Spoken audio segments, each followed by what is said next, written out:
Because I was asking you with the other angle, but I'm going to ask this question again, and you can go over, repeat some of the details. But if you could tell me again about your personal experience during those days in November 1940 of coming off of the ships. Which one? Were you on the Atlantic or Pacific? Pacific. Okay, you were on the Pacific. Just if you could repeat the details of the transfer from the Pacific to the Patria and how you survived. Yes, the details were that boats, big boats, were going. We were anchored outside the port, and Patria was inside near the breakwater with her after part tied to the breakwater and two anchors in the middle of the port. The boats were filling up with people from the Pacific and going to the Patria. And we moved in, and the Patria was furnished inside as a troop carrier. So there were beds, not luxury beds, but sacks filled with straw. That's wonderful if you have nothing else. Patria, and the beds were three, one on top of the other, with ladders, iron bars from the ceiling to the floor, and a lower bed, middle and upper. So I don't know how many she could carry out, but I would believe that 4,000 troops she can take. She was a big ship.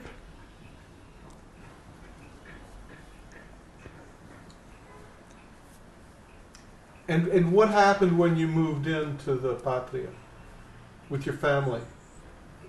Oh, my father and I we were pointed down, your place is here, and my mother went to where the women were. But we could meet on deck anytime. There were no limited hours when we could. We were not locked or something. And I remember, well, the crew, I think there was an Asian crew on the ship. And the Asian crew, for instance, took some grapes, went around and went to children and gave them grapes. I didn't get many grapes, maybe 3 or 4, but it was the goodwill that mattered. We did not experience anything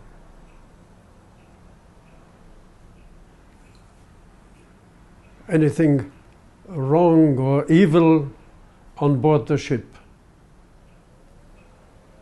Or not in Atlit, except at the night when those people who were not on the Patria were taken by force to the ship.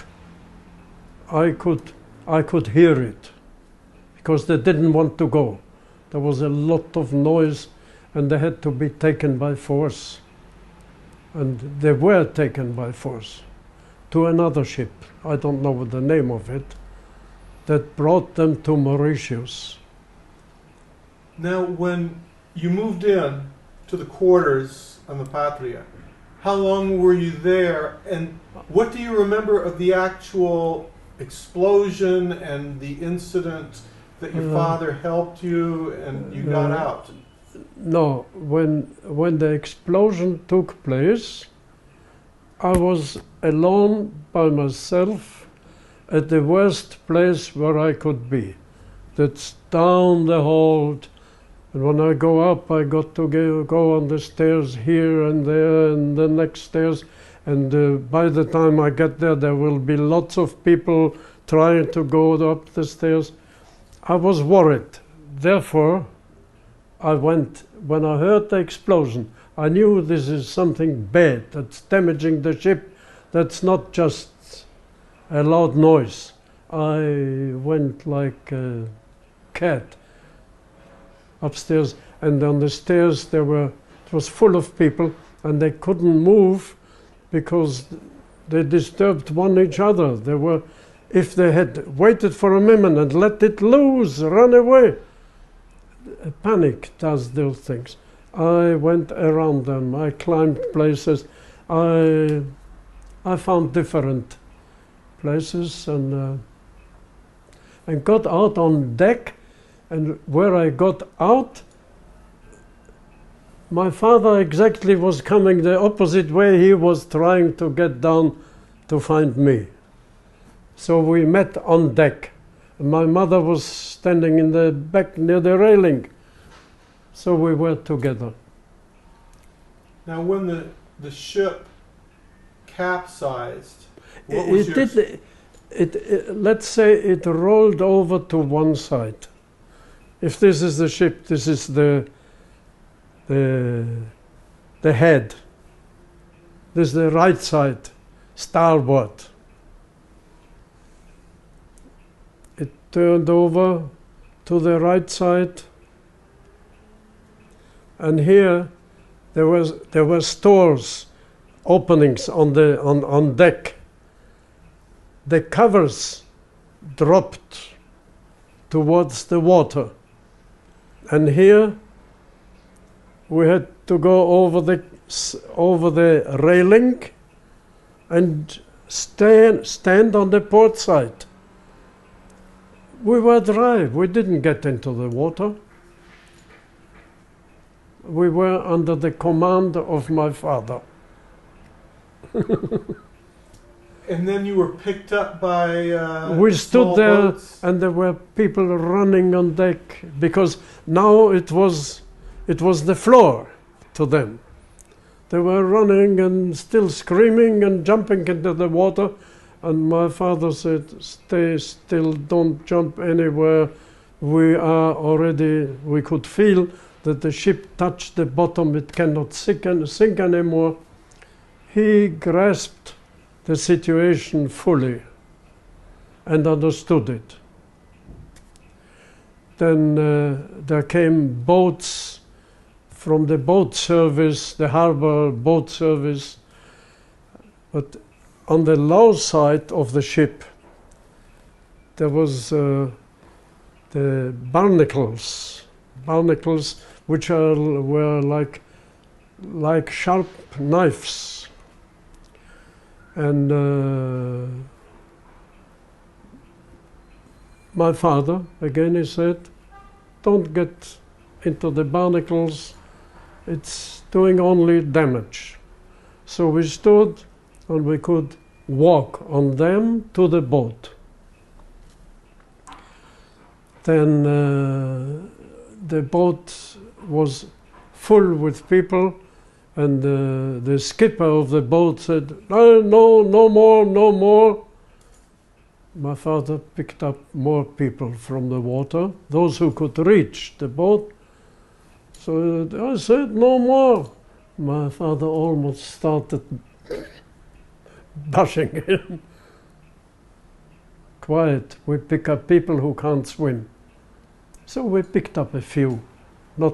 We didn't overload the boat. Overloading is something else. That I experienced when the wedding took place, when we were with the Pacific on the way to Haifa.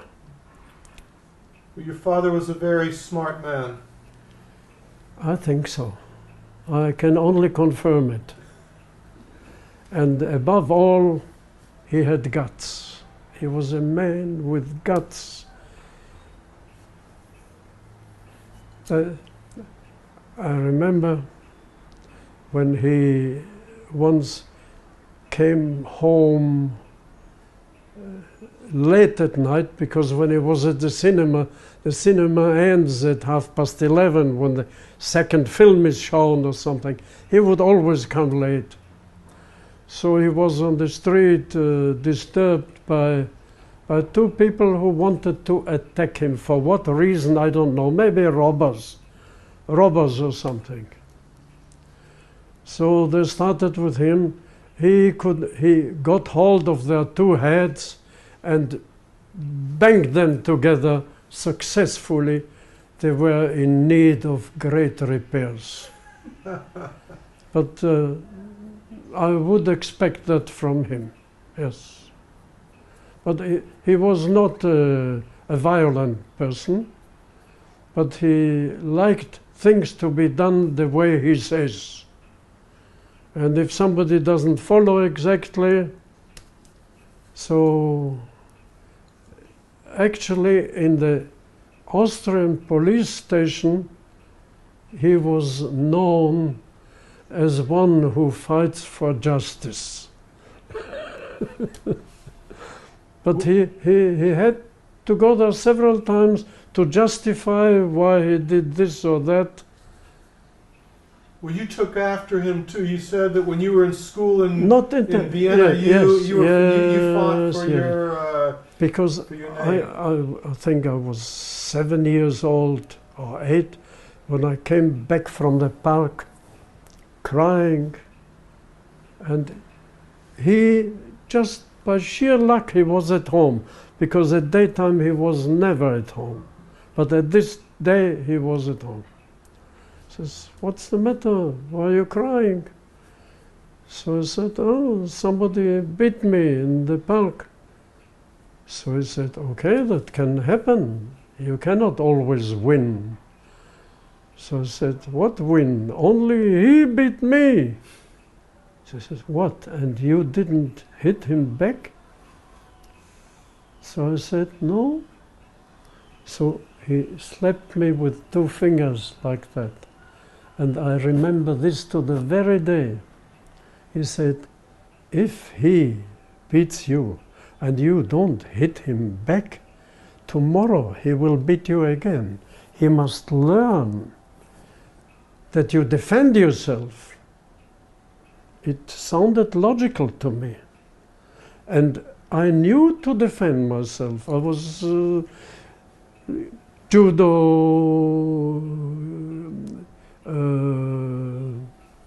boxing. I was at boxing school course, yes. But I didn't use it. From this moment on, I used it. And I felt much better. Okay. Let me just get a couple of extra shots.